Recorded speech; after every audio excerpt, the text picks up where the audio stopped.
32 भजन संहिता 32 chapter 32 and verse को पढ़ेंगे जल्दी से।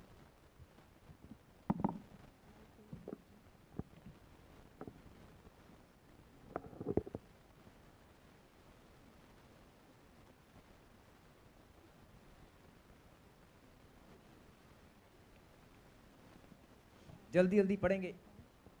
भजन संहिता 32वां अध्याय और हिंदी की बाइबल में हेडलाइन लिखा है ऊपर,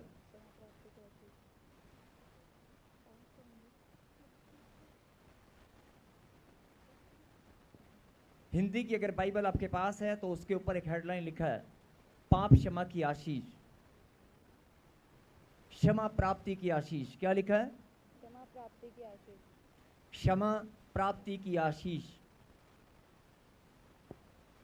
परमेश्वर ने मनुष्य के लिए बहुत सारी आशीषें ठहराई हैं।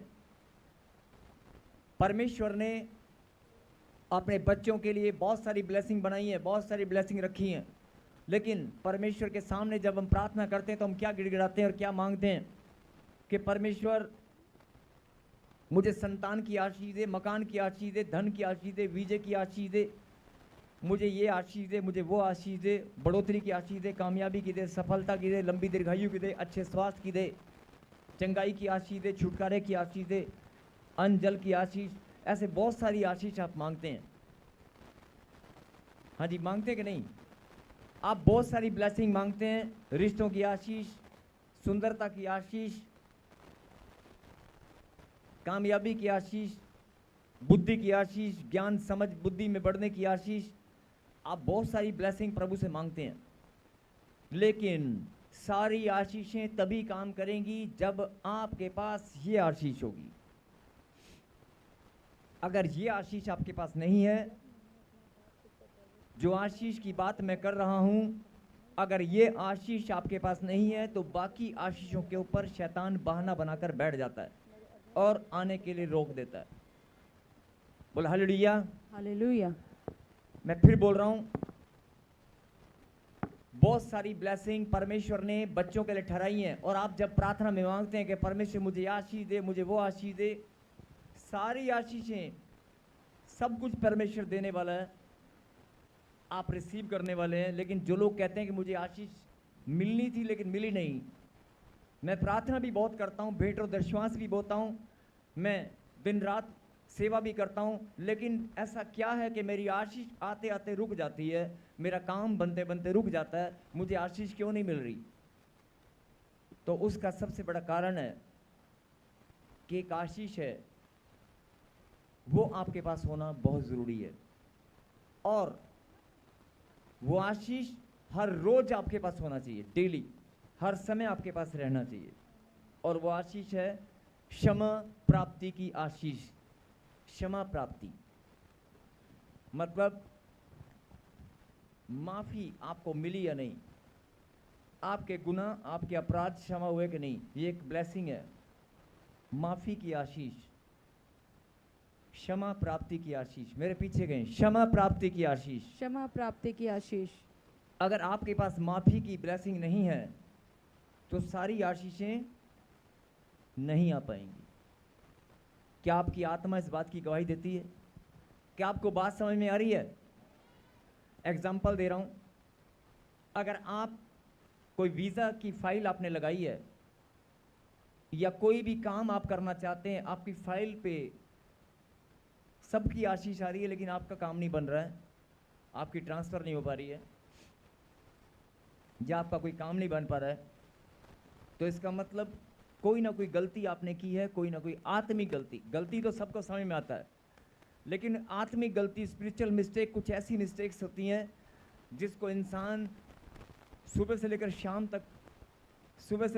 तक अगर सोच विचार में, जहनता में, अपनी गहनता से अध्ययन करे तो समझ में नहीं आएगा कि आत्मिक गलती हुई कैसे। मनुष्य से बहुत सारी गलतियां ऐसे हो जाती हैं और उनके बारे में उसे पता भी नहीं चलता है, और वो आत्मिक गलतियां तो पता चल जाती हैं, पाप पता चल जाते हैं, लेकिन आत्मिक गलतियां पता नहीं चलती हैं जब तक कोई दूसरा उसे ना बताए, जब तक परमेश्वर उसे ना समझाए, या जब तक उसकी आत्मा परमेश्वर के मार्ग में और ज़्यादा मजबूती से बढ़ने ना पाए। जब तक आप बढ़ोतरी परमेश्वर के मार्ग पर आप बढ़ें, आत्मिक उन्नति के मार्ग पर जब तक आप नहीं बढ़ेंगे, तब तक आपको आत्मिक गलतियों की पहचान नहीं होगी। कुछ लोग हैं जो पहचान लेते हैं, कुछ लोग हैं जो पहचान लेते हैं। किसी दिन अगर समय मिलेगा तो, या परमेश्वर हमें प्रकाशन देंगे, या परमेश्वर निर्धारित करेंगे समय को, तो हम ज़रूर आत्मिक गलतियों के ऊपर कोई शिक्षा का प्रचार या कोई भी ऐसा समय निकाल कर जरूर सेशन रखेंगे। लेकिन आज जो परमेश्वर ने आपके बीच में मैसेज भेजा है, हो सकता है आपने वचन पहले भी सुना हो सकता है आपने पहले भी प्रचार को सुना हो, लेकिन हो सकता है नहीं सुना हो। लेकिन जब भी आप सुने तो कुछ ना कुछ खास और नया ज़रूर मिलता है, तो आप सुने और ग्रहण करें।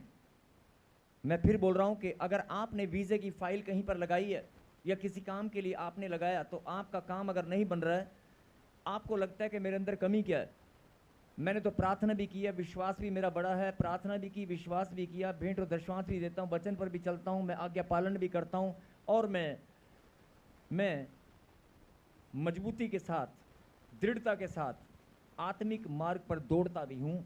मुझ में कमी क्या है तो आपको पता नहीं चलेगा, लेकिन कुछ आत्मिक गलतियां इंसान से हो जाती हैं और उनके बारे में आपको पता नहीं चलता है। तो आत्मिक गलतियां जब हो जाती हैं, उसका बहाना भी शैतान बनाकर आपकी ब्लेसिंग को रोक लेता है। बोल हालेलुया। तो इसलिए पढ़ेंगे क्षमा प्राप्ति की आशीष, और मैं आपको बताना चाहता हूं कि अगर आपके पास सारी ब्लेसिंग अपने आप आएंगी, सारी ब्लेसिंग आपके पास होंगी, क्योंकि परमेश्वर तो आपको देना चाहते हैं। अगर क्षमा प्राप्ति की आशीष आपके पास है तो सारी आशीषें आपके पास आएंगी। पढ़ेंगे 32 का 1। क्या ही धन्य है वह जिसका अपराध क्षमा किया गया और जिसका पाप ढांपा गया हो। क्या ही धन्य है वह जिसका अपराध क्षमा किया गया और जिसका पाप ढांपा गया हो। आगे दूसरा भी पढ़ बेटे। क्या ही धन्य है वह मनुष्य जिसके अधर्म का यहोवा लेखा ना ले, जिसकी आत्मा में कपट ना हो। कहीं हालेलुया। हालेलुया। धन्य है वो बंदा जिंदा अपराध क्षमा करता गया, जिसका अपराध परमेश्वर ने क्षमा कर दिया।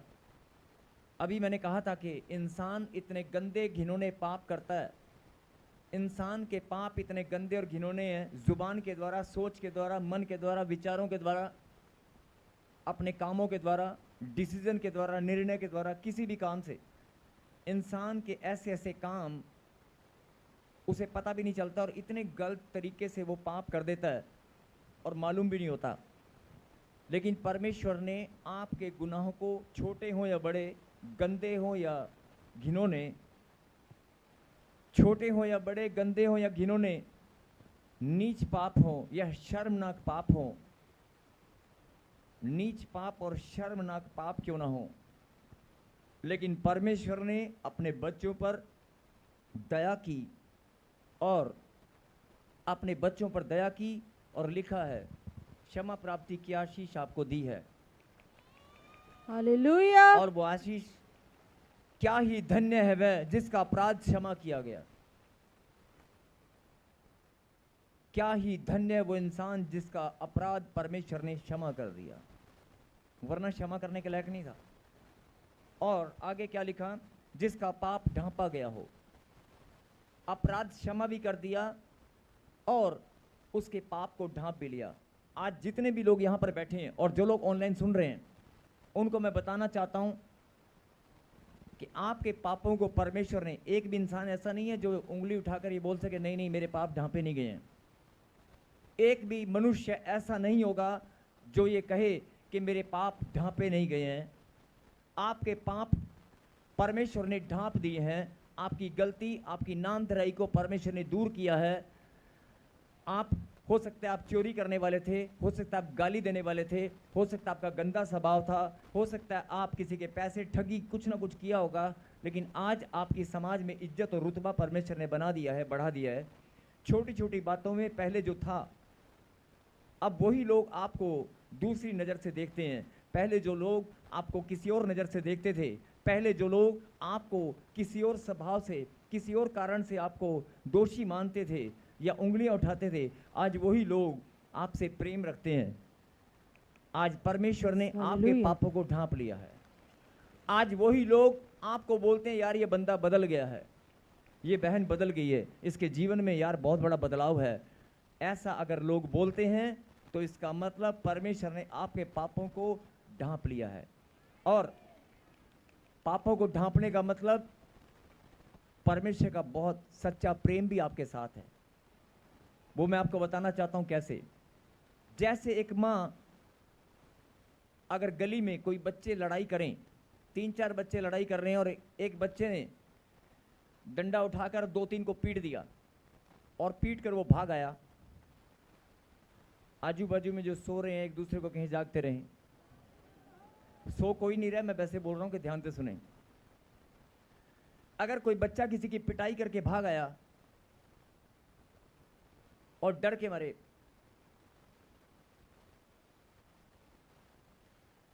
और उसके जिन बच्चों की पिटाई हुई थी उनके मम्मी डैडी आ गए और वो फटाफट कहते कहाँ है वो लड़का, उसको मैं पीटता हूँ। और वो फटाफट से अपनी मम्मी के पीछे आके खड़ा हो गया। उसकी मम्मी ने उसको अपने आंचल में छुपा लिया, कहते मेरा बच्चा तो नहीं है यहाँ पे, नहीं वो है नहीं, चला गया। या बोल दिया तू दरवाजे के पीछे छुप जा, या बोल दी कमरे बंद हो जा, मैं देखती हूँ। ऐसे कितनी बार हुआ होगा, कितनी बार ऐसा होता है। बहुत सारी माता, बहुत सारे पिता अपने बच्चों के पापों को या गलतियों को ढांप लेते हैं। ढांपते कि ढांपते, अपने आंचल में छुपा लेते हैं। जैसे माँ अपने बच्चे की गलतियों को आंचल में छुपा लेती है, ऐसे परमेश्वर ने आपके पापों को ढांप लिया है। जैसे माँ अपना प्रेम दिखाती है आंचल में छुपाकर, ऐसे परमेश्वर ने अपने प्रेम के आंचल में तुम्हारे पापों को ढांप लिया है। गहरी बात जिनको समझ में आ रही है उनके चेहरे पे मुस्कुराहट है। हालेलुया। गहरी बात जिनके चेहरे पर मुस्कुराहट है, जिनको समझ में आ चुकी है।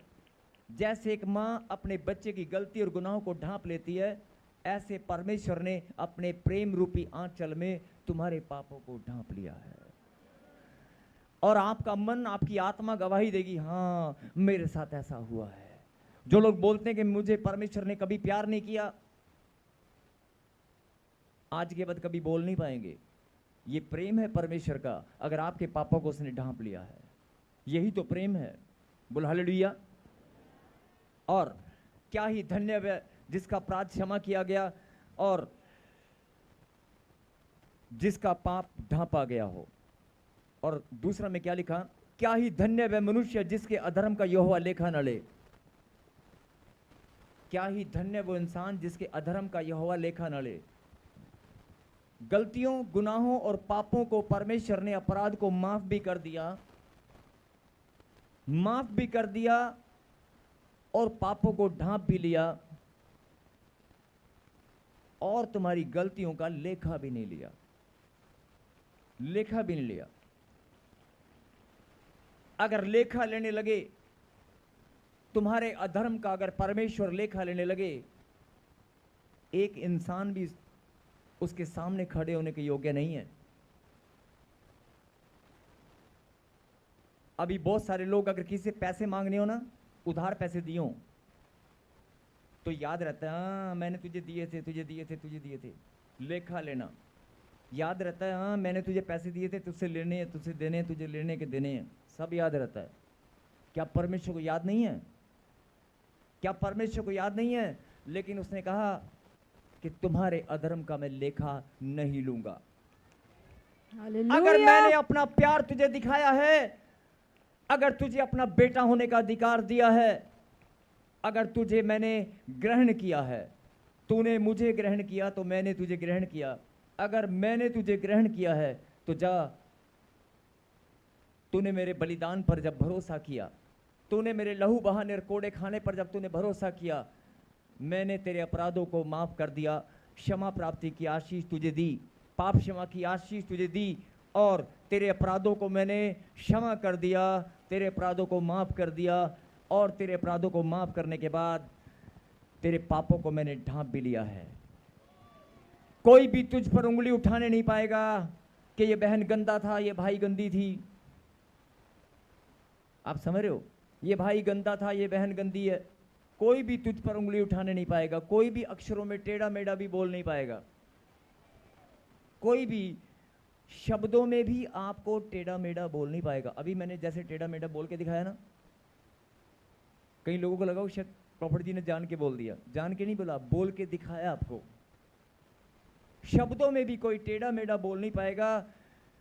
गाली गलोच और भद्दे शब्द तो बहुत दूर की। एक ऐसा ऐप जहां से आपको मिलता है तुरंत ढांप लिया, तुम्हारी नामधराई को दूर किया और तुम्हारे अधर्म का लेखा भी नहीं लिया। ऐसा प्रेम करने वाला परमेश्वर तुम्हारे अधर्म का लेखा भी नहीं लूंगा। आज तुम्हें अगर किसी के पैसे लेने हो, किसी के पैसे देने हो, तुम्हें याद रहता है, परमेश्वर बोलता है मैंने अगर कांटा मार दिया तो वो दोबारा कभी नहीं। अगर एक बार माफ कर दिया तो जीवन भर तुम्हारे अधर्म का लेखा मैं कभी नहीं लूंगा। ऐसा प्यार करने वाला परमेश्वर है। बोलो हालेलुया। और अगर आपके पास ऐसा परमेश्वर है तो आप धन्य हैं। अगर ऐसे परमेश्वर के संतान आप हैं तो आप धन्य हैं। और उस परमपिता परमेश्वर के लिए जिसने आपके अपराधों को माफ किया, जिसने आपके पापों को ढांप लिया, जिसने आपके अधर्म का लेखा नहीं लिया, उसके लिए 5 मिनट आप बैठकर धन्यवाद नहीं कर सकते। उस परमपिता परमेश्वर के लिए दिन हो या रात, आंधी हो तूफान, ठंड हो या कैसा भी मौसम हो, आप लोग 5 मिनट बैठकर दिल खोलकर उसको महिमा नहीं दे सकते। जिसने तुम्हारे अपराधों को क्षमा किया, जिसने तुम्हारे पापों को ढांप लिया, जिसने क्षमा प्राप्ति की आशीष तुम्हें दी, और जिस परमपिता परमेश्वर ने तुम्हारे अधर्म का लेखा नहीं लिया। बोल हालेलुया। ऐसे परमेश्वर के लिए, उस परमपिता परमेश्वर के लिए क्या तुम एक ताली जोर से नहीं बजा सकते? ऐसे परमेश्वर के लिए क्या तुम दिल खोलकर हालेलुया नहीं बोल सकते? उस महान परमेश्वर के लिए जिसने तुम्हारे गुनाहों को माफ किया, जिसने तुम्हें चंगाई दी, तुम्हारी सहायता की, तुम्हें धन दौलत मान सम्मान दिया, उस परमपिता परमेश्वर ने जिसने तुम्हारे जीवन को बदल दिया, उस परमपिता परमेश्वर ने जिसने तुम्हारे लिए लहू बहाया, बदन पर कोड़े खाए, उस परमपिता परमेश्वर के लिए क्या तुम एक रात प्रार्थना में, सारी रात प्रार्थना में बिता सकते हो? पक्की बात है? तो 31 तारीख की रात को आ जाना। हालेलुया। 31 तारीख की रात को आ जाना। सारी रात प्रार्थना होगी, Yes, सारी रात amen. भविष्यवाणी होगी। जीवन में साल भर में एक रात आप प्रार्थना में बिता सकते हैं। ठंड हो या बारिश, आंधी हो या तूफान, ऐसे महान परमेश्वर के लिए क्या आप अपने कदमों को निकाल सकते हैं? धन्य है तू, धन्य है तू, धन्य हो तुम। और सुनो, ये कलीसिया जो खुदा के कलाम को सुनती है और अपने दिल के अंदर स्थिरता के साथ ग्रहण करती है, इस कलीसिया को परमेश्वर बहुत प्यार करता है। और परमेश्वर ने कहा कि कलीसिया मेरी देह और अंग है, तुम मेरे शरीर का हिस्सा हो, मैं तुम्हें ठंड लगने नहीं दूंगा। अगर तुम मेरे शरीर का हिस्सा हो तो मैं चोट लगने नहीं दूंगा। अपने शरीर का ध्यान होता है ना, उंगलियां चोट ना लगे जाए, ओ होता ना, होता नहीं, करंट ना लगे जाए, होता ना ध्यान। परमेश्वर बोलता है अगर तू मेरे शरीर का हिस्सा है, अगर तू मेरे शरीर का हिस्सा है, कलीसिया मेरी देह और अंग है, तो मैं तुझे दर्द, पीड़ाएं, बीमारी, दुख, तकलीफ, टेंशन कैसे दे सकता हूं? Hallelujah. How it is possible? मैं नहीं दे सकता। मैं तो प्रेम, आनंद, खुशियां, चंगाई, बढ़ोतरी, कामयाबी, सफलता, मान, सम्मान, धन, दौलत, संतान, सब कुछ देने वाला परमेश्वर हूं। बोलो आमीन। आमीन। जिनको आज ये बात समझ में आ चुकी है कि ऐसा महान परमेश्वर जिसने मेरे लिए अपने आप को कुर्बान किया, जिसने मुझे बढ़ाने के लिए, मुझे उठाने के लिए, मुझे चमकाने के लिए अपने लहू का कतरा कतरा बहा दिया। बोल हालेलुया। और जो उसके बलिदान के महत्व को जानते हैं, जो उसके बलिदान के महत्व को जानते हैं, वो सच्चा प्रेम करने वाले उसके बच्चे हैं। यस आमीन। और मैं आप सबसे विनती करता हूं कि आज से जब आप प्रार्थना करें अपना निकम्मापन, अपना आलसपन कैलकुलेट करें कि मैंने कितना निकम्मापन, कितना आलसपन दिखाया है। तो आज से आप, मैंने कहा था ना कि जो फैसला करेंगे, तुम्हारा फैसला तुम्हारा प्रतिफल ला कर देगा। आमीन। आपका फैसला आपको प्रतिफल देगा। बोला आमीन। आमीन। और एक बड़ी सुंदर लाइन परमेश्वर आपको बताना चाहते हैं। आप सुनने के लिए तैयार हैं? आप सुनने के लिए तैयार हैं? यस। बहुत सारे लोग सोचते होंगे कि मैं इतनी ठंड में, इतनी रात को, इतनी दूर यहां क्यों बैठा हूं। क्या आप सुनना चाहते हैं? मैं इतनी दूर, चर्च तो मेरे घर के पास भी है, पास्टर प्रभु के दास भी बहुत हैं, मैं इतनी दूर यहां पर कैसे आता हूं, क्या करने आता हूं, मैं बैठा कैसे हूं, किसने मुझे पकड़कर बिठा रखा है, किसके प्यार ने मुझे यहां खींच कर बुलाया है। कोई तो है, कोई तो है। सब कहें वो है, वो है, वो है, वो है जिसने मुझे खींच कर बुलाया है, खींच कर बुलाया है। कहें आमीन। आमीन। आप जानना चाहते हैं? आप जानना चाहते हैं? और एक और बात ध्यान से सुने। जिनको लगता है कि हम बीमार हैं और हमारी प्रार्थना नहीं होती, मेरा बच्चा बीमार है, मेरे पापा बीमार हैं, प्रॉफिट जी हाथ रख दें, प्रॉफिट जी ये कर दें, हाथ रखने की भी जरूरत नहीं पड़ेगी। अगर खुदा की आवाज़ को तूने सुनकर अपने दिल में ग्रहण कर लिया। जो लोग कर्जे में, बीमारी में, टेंशनों में है, कोई टेंशन नहीं होगी। तेरे जीवन में खुशियां और खुशियां और खुशियां। जब कलीसिया वचन में बढ़ती है ना, जब कलीसिया वचन और ज्ञान और समझ में बढ़ती है, लिखा मेरी, बहुत सारे लोग ज्ञान के कारण नाश होते हैं। जब कलीसिया ज्ञान में, समझ में, परमेश्वर के ज्ञान में बढ़ती है ना, तो परमेश्वर को सबसे ज्यादा आनंद आता है। निकालें प्रभु के कलाम से, जल्दी से निकालें यशायाह नबी की किताब। घबराओ मत, बहुत सारे लोग घबरा रहे होंगे। यशायाह नबी की किताब, जो पीछे अगर कोई बीमार भी है, अगर कोई चिंता में है, टेंशन में, कर्जे में है, ये लाइन सुन ले कि तू यहां बैठा क्यों है।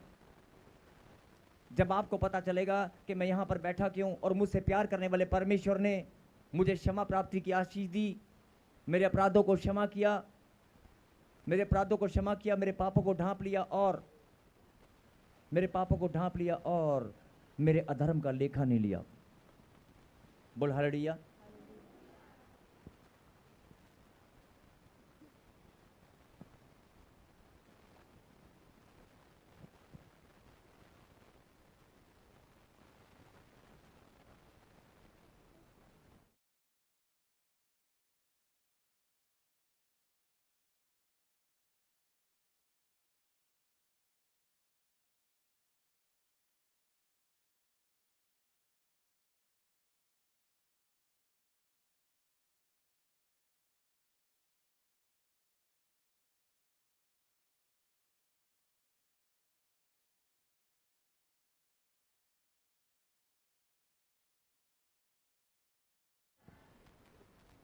बैठ जाएं अपने स्थान पर प्लीज, और सुने ध्यान से। अभी आपको पता चलेगा कि आप यहां बैठे क्यों हो। जरूरी है, पता चलना चाहिए कि बैठे क्यों। इतनी रात को कोई बैठता है क्या? तो पता चलना चाहिए कि नहीं। यशायाह नबी की किताब और 48 चैप्टर और 10वीं आयत को हम पढ़ेंगे। 48 के 10।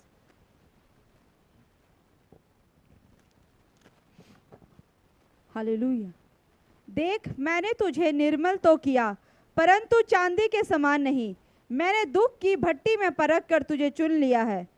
बोला हालेलुया। हालेलुया। मैंने तुझे निर्मल तो किया,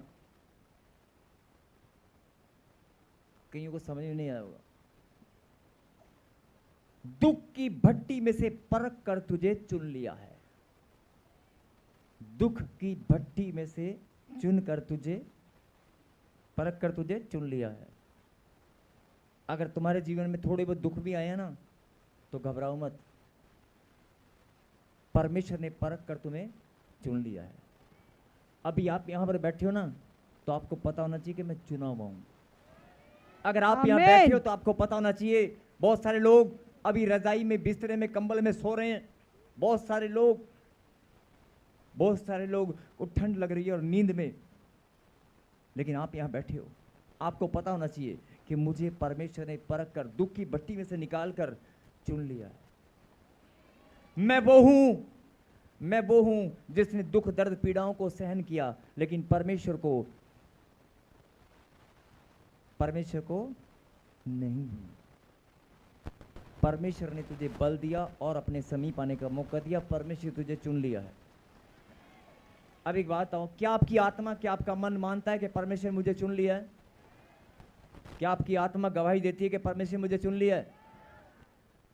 परमेश्वर ने अगर चुन लिया है तो ऊंची आवाज से कहें, परमेश्वर मैं धन्यवाद करता हूं, आपने मुझे चुन लिया है।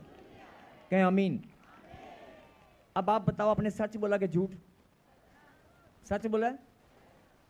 अब आप ही अपने आपको उत्तर मिलेगा। अगर परमेश्वर ने चुना है, अगर परमेश्वर ने आपको चुना है, तो आपके जीवन में परमेश्वर की कोई योजना होगी।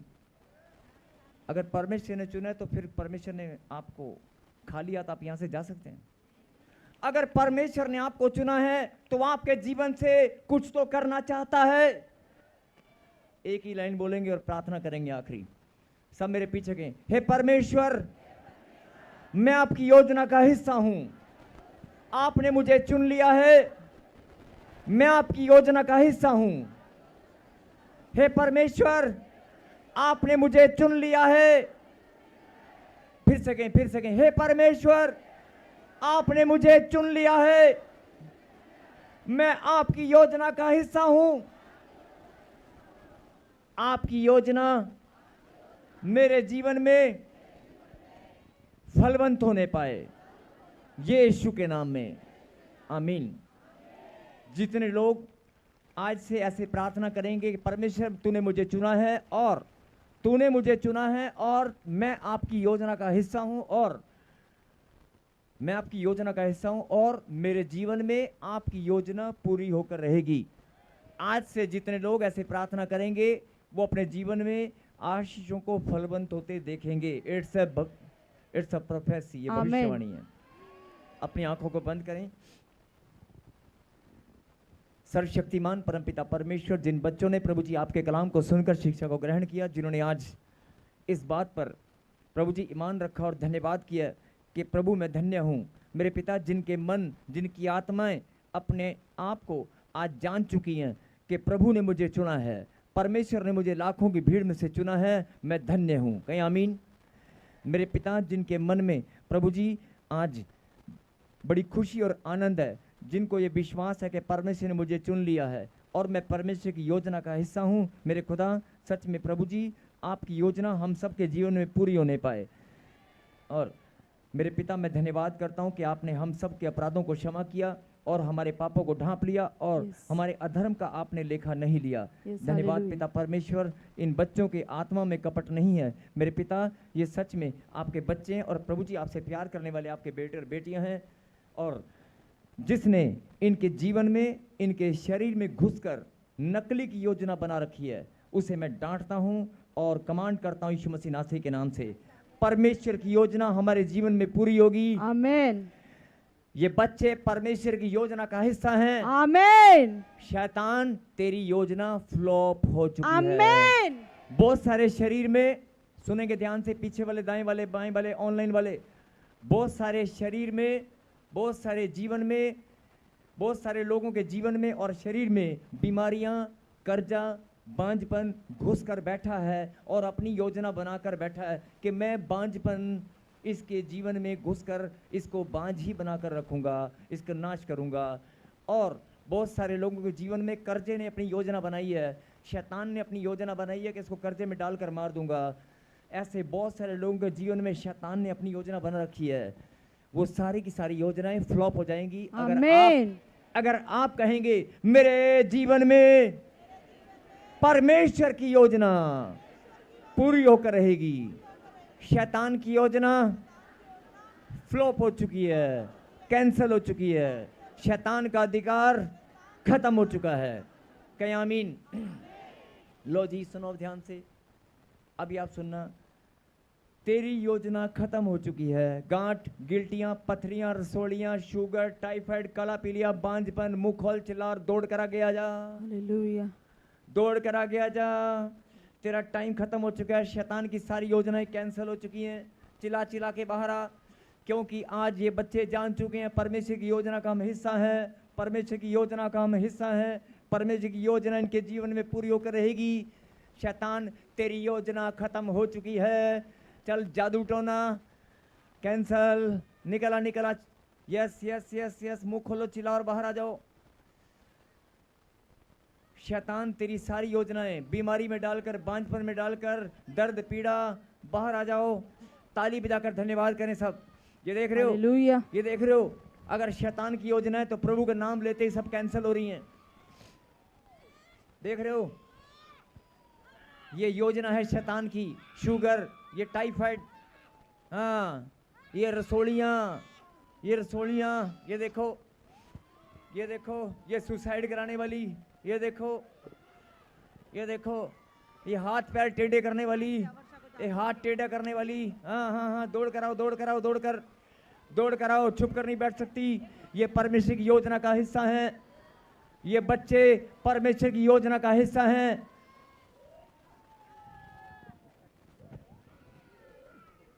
तूने बेटा दे दिया, उसे कुर्बा कर दिया, मिली मुक्ति, नया जीवन हो गया।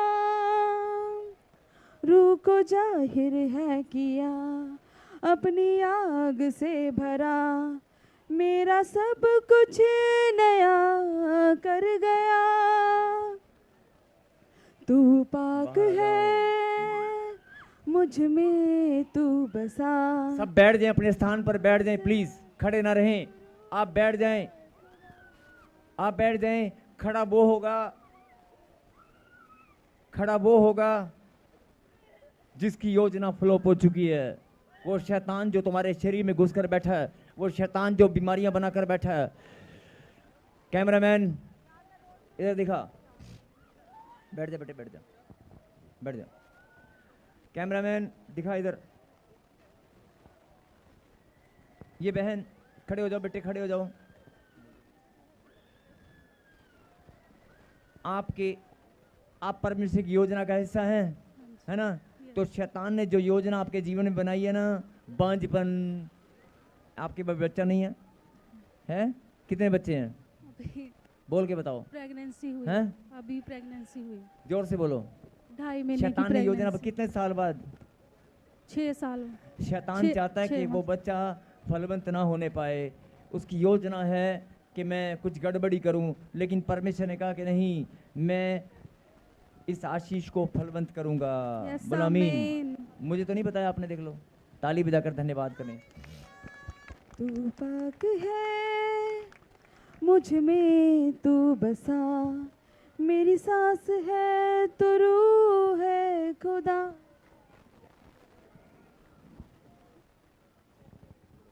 सब लोग दाईं हाथ अपने सिर पे रखें, दाईं हाथ। कहीं परमेश्वर, ये मेरा नहीं, आपका बलवंत हाथ मेरे ऊपर है।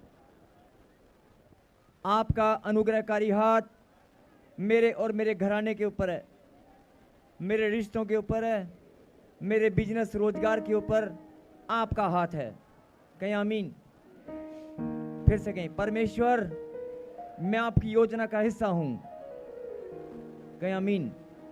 और मैं प्रार्थना करता हूं, मेरे जीवन में आपकी योजना पूरी होने पाए।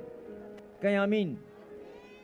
जरा ध्यान से देखें, शैतान ने जिनके जीवन में योजना बनाई थी मारने की, सुसाइड करने की, बीमारियों में डालने की, कर्जे में डालने की, इनके जीवन को नाश करने की, जैसे ही मैंने बोला, देखो इनकी योजना फ्लॉप हो रही है। हो रही है कि नहीं? अभी बहुत सारे लोग छुप कर बैठे हैं। सबकी योजना शैतान ने जिनके जीवन में, जिनके शरीर में बीमारियों की, कर्जे की, प्रॉब्लम की, समस्याओं की जो भी योजना बनाई है, सब की सब फ्लॉप हो जाएगी। बोलो आमीन। आमीन। आप फलवंत होंगे। परमेश्वर की योजना आपके जीवन में आशीष लेकर आएगी। आप फलवंत होंगे, आपकी आशीषें फलवंत होंगी। बोलो आमीन। आमीन। आप जो मांगोगे वो मिलेगा। बोलो आमीन। आमीन। मैं आखिरी प्रार्थना कर रहा हूं, सुनेंगे ध्यान से सब।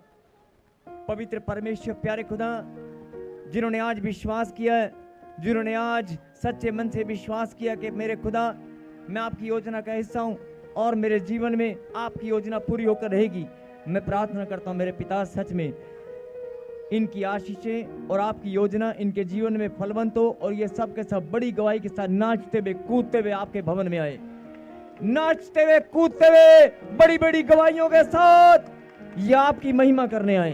बोलो आमीन। आज इस वचन को रिसीव किया, इस शिक्षा को अपने